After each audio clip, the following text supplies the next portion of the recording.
ದರ್ಶನ್ ಅವ್ರ ಕಿಡ್ನಾಪ್ ಕೇಸಲ್ಲಿ ಇನ್ವಾಲ್ವ್ಮೆಂಟೇ ಇಲ್ಲ ನೇರವಾಗಿ ಎಲ್ಲಿದೆ ಇನ್ವಾಲ್ವ್ಮೆಂಟ್ ಅಲ್ಲೇ ಈಗ ನೋಡಿ ಕಿಡ್ನಾಪ್ ಅಂದ್ರೆ ದರ್ಶನ್ ಕರ್ಕೊಂಡ್ ಬರ್ಬೇಕಾಗಿತ್ತು. ಸೊ ಅವ್ರ ಕಾರ್ ಯಾವ್ದು ಅಂತ ನಿಮ್ಗೆ ಎಲ್ಲ ಗೊತ್ತಿದೆ. ಲ್ಯಾಂಬೋರ್ಗಿನಿ ಉರ್ಸ್ ಇದೆ, ಮತ್ತೆ ಇನ್ನೊಂದು ಜೀಪ್ ವ್ಯಾಂಗ್ಲರ್ ಇದೆ. ಅದ್ರಲ್ಲಿ ಕರ್ಕೊಂಡು ದರ್ಶನ್ ಅವನ್ನ ಕನ್ಫೈನ್ ಮಾಡಿ ಕರ್ಕೊಂಡು ಹೋಗ್ಬೇಕಾಗಿತ್ತು ಶೆಡ್ಗೆ. ಎಲ್ಲಿಂದ ಅಲ್ಲಿ ದರ್ಶನ್ ಕಾರು ಇಲ್ಲ. ನೀವು ತೋರಿಸ್ತಾ ಇರೋ CCTV ಫುಟೇಜ್ ಅಲ್ಲೂ ದರ್ಶನ್ ಕಾರು ಇಲ್ಲ. ಅದು ಬಂದು A10 ವಿನಯ್ದ್ ಅದು ಕಾರು.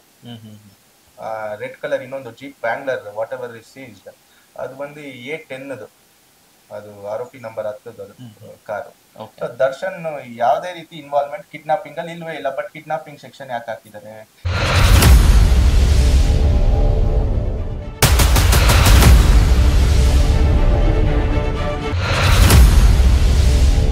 ದರ್ಶನ್ ಅವ್ರ ಕಿಡ್ನಾಪ್ ಕೇಸಲ್ಲಿ ಇನ್ವಾಲ್ವ್ಮೆಂಟೇ ಇಲ್ಲ ನೇರವಾಗಿ. ಎಲ್ಲಿದೆ ಇನ್ವಾಲ್ವ್ಮೆಂಟ್ ಅಲ್ಲೇ ಈಗ ನೋಡಿ ಕಿಡ್ನಾಪ್ ಅಂದ್ರೆ ದರ್ಶನ್ ಕರ್ಕೊಂಡ್ ಬರ್ಬೇಕಾಗಿತ್ತು. ಅವ್ರ ಕಾರ್ ಯಾವ್ದು ಅಂತ ನಿಮ್ಗೆ ಎಲ್ಲ ಗೊತ್ತಿದೆ. ಲ್ಯಾಂಬೋರ್ಗಿನಿ ಉರ್ಸ್ ಇದೆ, ಮತ್ತೆ ಇನ್ನೊಂದು ಜೀಪ್ ವ್ಯಾಂಗ್ಲರ್ ಇದೆ. ಅದ್ರಲ್ಲಿ ಕರ್ಕೊಂಡು ದರ್ಶನ್ ಅವನ್ನ ಕನ್ಫೈನ್ ಮಾಡಿ ಕರ್ಕೊಂಡು ಹೋಗ್ಬೇಕಾಗಿತ್ತು ಶೆಡ್ಗೆ. ಎಲ್ಲಿಂದ ಅಲ್ಲಿ ದರ್ಶನ್ ಕಾರು ಇಲ್ಲ. ನೀವು ತೋರಿಸ್ತಾ ಇರೋ CCTV ಫುಟೇಜ್ ಅಲ್ಲೂ ದರ್ಶನ್ ಕಾರು ಇಲ್ಲ. ಅದು ಬಂದು A10 ವಿನಯ್ದ್ ಅದು ಕಾರು. ರೆಡ್ ಕಲರ್ ಇನ್ನೊಂದು jeep Wrangler whatever is seized, ಅದು ಬಂದು A10 ಅದು ಆರೋಪಿ ನಂಬರ್ 10 ಅದು ಕಾರು. ದರ್ಶನ್ ಯಾವುದೇ ರೀತಿ ಇನ್ವಾಲ್ವ್ಮೆಂಟ್ ಕಿಡ್ನಾಪಿಂಗ್ ಅಲ್ಲಿ ಇಲ್ವೇ ಇಲ್ಲ. ಬಟ್ ಕಿಡ್ನಾಪಿಂಗ್ ಸೆಕ್ಷನ್ ಯಾಕೆ ಹಾಕಿದ್ದಾರೆ?